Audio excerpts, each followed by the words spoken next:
അടിപൊളിയായിരുന്നു.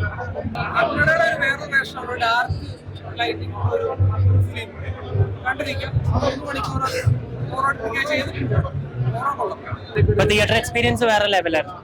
കൊള്ളാം, performance super, fight ഒക്കെ സൂപ്പർ ആയിരുന്നു. പാർട്ട് 2 വെയിറ്റ് ചെയ്യാം. പക്ഷേ അത്ര ഒത്തില്ല. അടിപൊളി പടമായിരുന്നു. അതായത് NTRന്റെ ഒരു നല്ലൊരു കംബാക്ക് ആയിരുന്നു.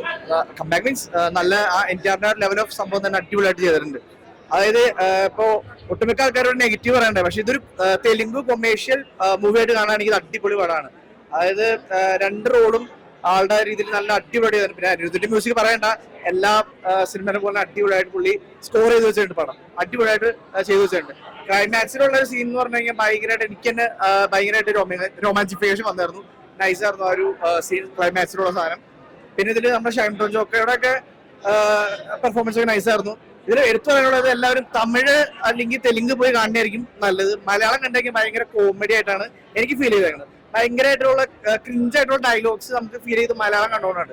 ശരിക്കും പറഞ്ഞാൽ തമിഴ് അല്ലെങ്കിൽ തെലുങ്ക് ആയിരിക്കും ഈ ഒരു സിനിമ കാണണമെങ്കിൽ, നല്ലൊരു ആസ്വദിച്ച് തിയേറ്ററിൽ നിന്ന് കാണണമെങ്കിൽ മസ്റ്റായിട്ട് തമിഴ് അല്ലെങ്കിൽ തെലുങ്ക് കാണും. മലയാളം കണ്ടു കഴിഞ്ഞാൽ ഭയങ്കര നമുക്ക് തന്നെ ചിരി വരുള്ളൂ. ഇമോഷൻ സീൻസ് ഒക്കെ ചിരി വരുന്നത് ഈ മലയാളത്തിലെ ഓരോ ഡയലോഗ്സിന്റെ ഒരു പോരായ്മ കൊണ്ടാണ് ആ ഒരു ഇതുണ്ട്. ശരിക്കും പറഞ്ഞാൽ മൊത്തത്തിൽ നോക്കാൻ പടം അടിപൊളിയാണ്. തിയേറ്ററിൽ വന്ന് വാച്ച് ചെയ്യാനുള്ള അടിപൊളി മൂവിയുണ്ട്. മലയാളം ഡബിങ് നല്ല രീതിയിൽ മോശമാണ്, എനിക്ക് ഇഷ്ടപ്പെട്ടില്ല. നിങ്ങൾക്ക് എന്തായാലും ചിരി വരും, കാരണം ഇതിലുള്ള ഓരോ ഡയലോഗ് മലയാളത്തിൽ എഴുതി വെച്ചേക്കുന്നത് കൈരളി TV-യിൽ ചെയ്ത് വെക്കുന്ന ഒരു സെറ്റപ്പ് സംഭവമായിട്ടാണ് ചെയ്തു വെച്ചേക്കുന്നത്. അതെനിക്ക് ഇഷ്ടപ്പെട്ടില്ല. പക്ഷെ പടം അടിപൊളിയാണ്. അത് തമിഴിലോ തെലുങ്കിലോ നിങ്ങൾ കാണുകയാണെങ്കിൽ തിയേറ്ററിൽ മസ്റ്റ് ആയിട്ട് കാണുന്ന ഒരു സിനിമയാണ്. അതാണ് എടുത്തോണ്ട നല്ല പെർഫോമൻസ് ആണ്. എനിക്ക് അതിലും ഇഷ്ടപ്പെട്ട സെയ്ഫ് അലി ഖാന്റെയാണ്. സെയ്ഫ് അലി ഖാനെയാണ് എനിക്ക് ഏറ്റവും ഇഷ്ടപ്പെട്ടത്. നല്ലോണം എല്ലാവർക്കും ഇഷ്ടം. അന്യത്തിന് മ്യൂസിക് അടിപൊളിയാ, അടിപൊളി. പിന്നെ പിന്നെ കേട്ടോണ്ടിരിക്കാൻ ഉണ്ട്.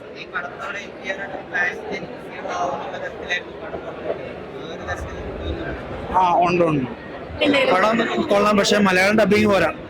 ബാക്കിയെല്ലാം നല്ല, തമിഴൊക്കെ കുറച്ചുകൂടെ നല്ലതായിരിക്കും. തെലുങ്കും NTRന്റെ ഒരു അഴിഞ്ഞായിട്ടുള്ള ഒരു ഫിലിം തന്നെയാണ്. പിന്നെ അതിന്റെ sound quality, VFX, editing, DOP അതൊക്കെ പെർഫെക്റ്റ് ആണ്. പിന്നെ മലയാളത്തിലോട്ട് ഡയലോഗ് എഴുതിയത് മാത്രം ഒരു നെഗറ്റീവ്, നമുക്കത് ഒരു അക്സെപ്റ്റ് ആവാൻ പറ്റുന്നൊരു, അതാണ് എന്റെ നെഗറ്റീവ് ആയിട്ട് തോന്നിയത്. NTRന്റെ ഒരു പടം കാണുക എന്നുള്ള ലെവലിൽ നോക്കുമ്പോഴത്തേക്ക് പെർഫെക്റ്റ് ആയിട്ട് ചെയ്തിട്ടുണ്ട്. വർക്ക് സൂപ്പർ വേണ്ട.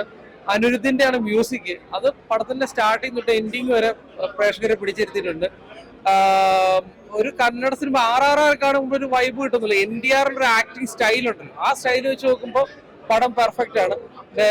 ഡയലോഗ് പ്രസന്റേഷന്റെ ഒരു മലയാളത്തിലോട്ട് വന്നപ്പോഴത്തേക്കുള്ള ഒരു എന്താ പറയാ, ആ ഒരു നെഗറ്റീവ് മാത്രമേ എനിക്ക് ഫീൽ ചെയ്തുള്ളൂ.